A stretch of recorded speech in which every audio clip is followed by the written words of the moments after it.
Assalamualaikum warahmatullahi wabarakatuh. Selamat datang di channel Mas Solah. Pada kesempatan kali ini saya akan membahas tentang dunia per ASN-an atau per PNS-an, dan tema yang pertama ini adalah tema tentang gaji CPNS. Jadi tema yang pertama kali ini judulnya adalah berapa gaji CPNS daerah pertama kali. Nah, apa bedanya CPNS sama PNS? Kalau CPNS itu calon pegawai negeri sipil, jadi statusnya itu masih calon.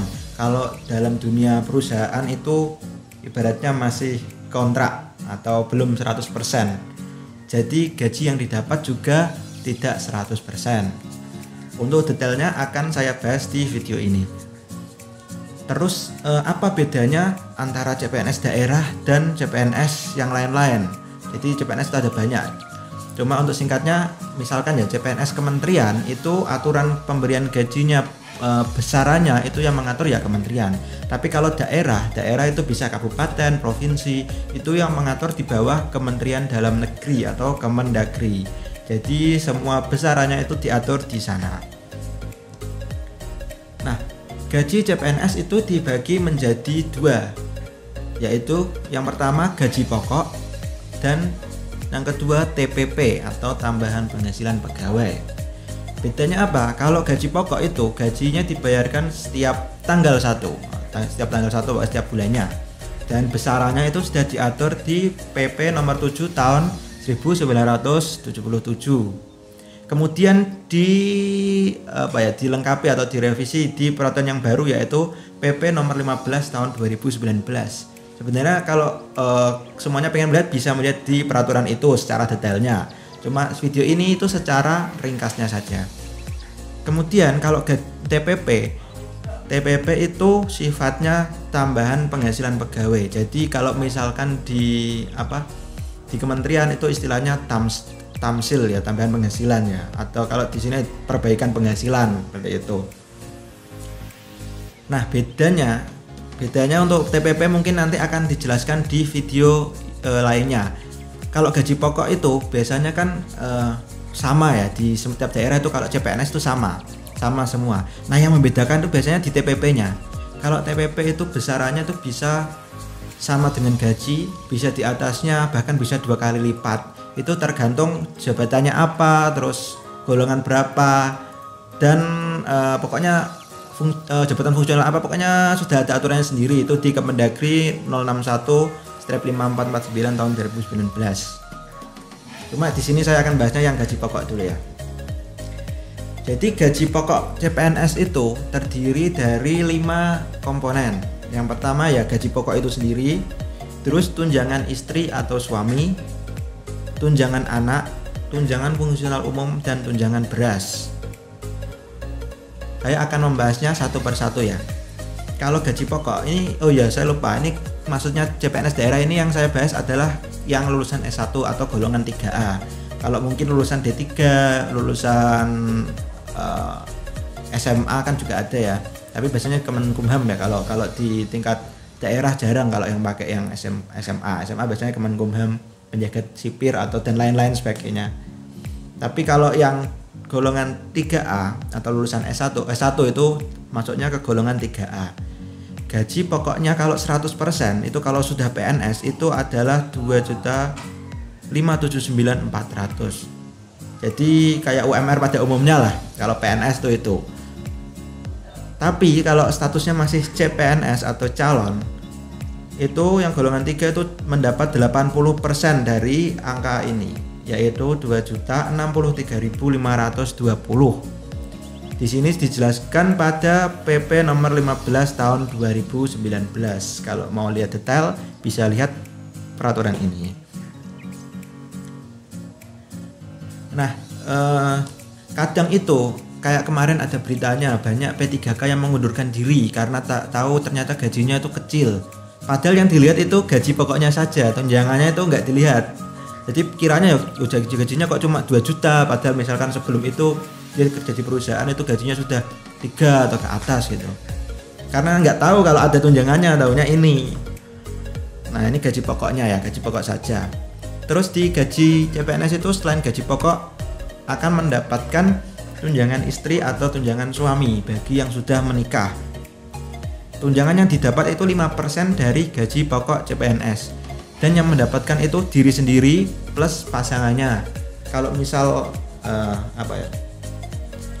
misalkan keduanya itu sama-sama PNS, itu yang diambil adalah salah satu dari yang gaji pokoknya paling tinggi.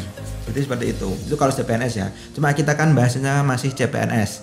Jadi hitungannya adalah 5% dari gaji tadi, yang 80% gaji PNS tadi. 2.063 dikali 5% adalah 103.176. Jadi per orang yang mendapatkan 103.176 rupiah dikalikan 2 itu maksudnya diri sendiri dan pasangan. Jadi yang didapat kalau sudah menikah itu mendapatkan tambahan 206.352 bagi CPNS.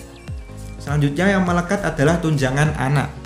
Tunjangan anak itu 2% dari gaji pokok CPNS. Dan anak yang ditunjang itu maksimal itu 3 orang anak termasuk 1 orang anak angkat. Kalau tidak ada anak angkat ya yang dihitung ya 2 orang ya. Berarti meskipun anaknya banyak, yang dihitung cuma yang pertama dan kedua tadi. Dan itu besarannya 2% dikalikan gaji pokok CPNS. Yaitu misalkan punya anak 1 ya, 2%-nya itu 41.270 rupiah. Nah selanjutnya tunjangan yang melekat lagi adalah tunjangan fungsional umum. Besarannya itu 185.000. Itu untuk yang fungsional umum ya. Jadi misalkan kita melamar formasi CPNS JFT, jabatan fungsional tertentu. Kayak saya misalkan saya itu fungsional peranata komputer. Melamarnya sih itu. Tapi kalau masih CPNS itu belum dilantik JFT. Jadi statusnya masih jabatan fungsional umum. Yang didapatkan itu cuma 185.000. Kalau JFT beda lagi, bisa sampai 490 ke atas lah. Seperti itu kalau JFT ya. Tapi berhubung saya masih kita yang masih CPNS itu statusnya JFU, yang didapat 185.000. Kemudian selanjutnya itu tunjangan beras. Setiap anggota keluarga yang terdaftar tadi, istri, anak itu termasuk diri sendiri itu akan mendapatkan tunjangan beras. Kalau belum menikah ya cuma 72.420. Tapi kalau sudah ada keluarganya, ada istri, suami dan anak, nanti tinggal dikali aja. Nah, sekarang kita total dari ke-5 komponen yang melekat di gaji CPNS tadi, gaji pokoknya. Yang pertama gaji pokok. Ini misalkan kasusnya itu menikah dan punya 1 orang anak. Jadi gaji pokoknya itu tadi 2.063.520. Terus sudah menikah, berarti mendapatkan tunjangan istri atau suami 206.352. Memiliki 1 orang anak ditambah 41.270. Dan memiliki tunjangan fungsional umum karena belum dilantik JFT 185.000. Kemudian karena memiliki istri atau suami dan anak, berarti ininya ada 3, istri, anak dan diri sendiri. Jadi 217.260 rupiah. Kalau di total yang didapatkan adalah 2.713.402. Ini untuk yang sudah menikah dan sudah punya anak, tapi belum dipotong ya, karena nanti ada potongan IWP, iuran wajib pegawai 1% dan 8%. Sebenarnya 1%-nya ini nggak pasti 1% sih, saya hitung itu kayak 1, berapa gitu, pokoknya nggak bulat. Kalau 8%-nya bulat. Ini nanti untuk kayak pensiun, terus apa ya, pokoknya kayak gitu-gitulah, untuk sosial dan lain-lain. Nah itu kalau orang misalkan skenario tadi ya, ini skenario misalkan diri saya sendiri.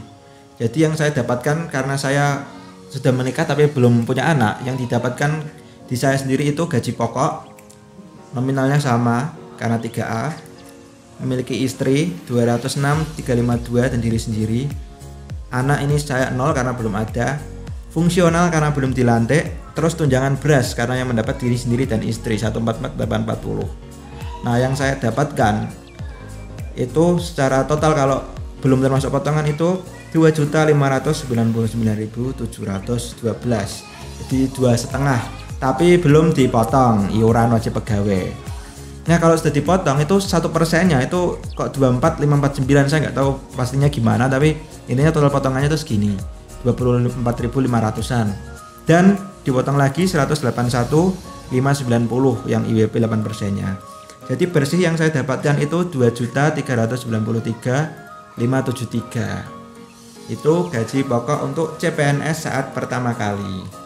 Cuma ya saya pertama kali masuk CPNS itu belum menikah, jadi nggak sebanyak ini. Cuma ini saya hitung yang biar gampang yang sudah menikah aja lah. Kalau misalkan teman-teman semuanya ada yang belum menikah, tinggal dikurangi aja yang komponen tunjangan istri atau tunjangan suami, gitu aja. Terus apalagi ya, ini contoh leger gajinya ya. Ini saya pinjam untuk tak scan. Jadi yang saya dapatkan terus sekian yang ditransfer.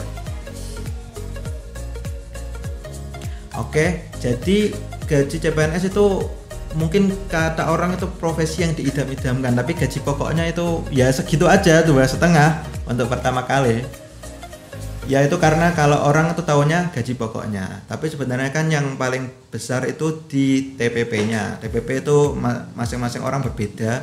Mungkin nanti akan saya bahas di video yang lainnya.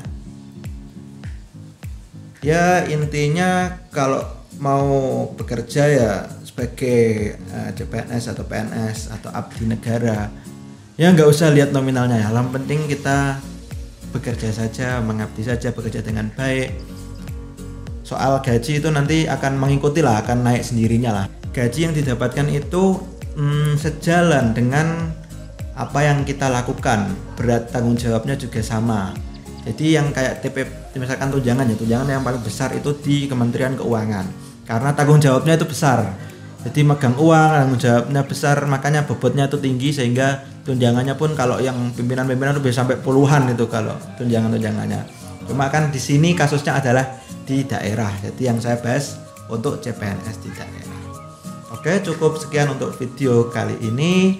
Saya Solah, mohon maaf apabila ada kesalahan. Wassalamualaikum warahmatullahi wabarakatuh.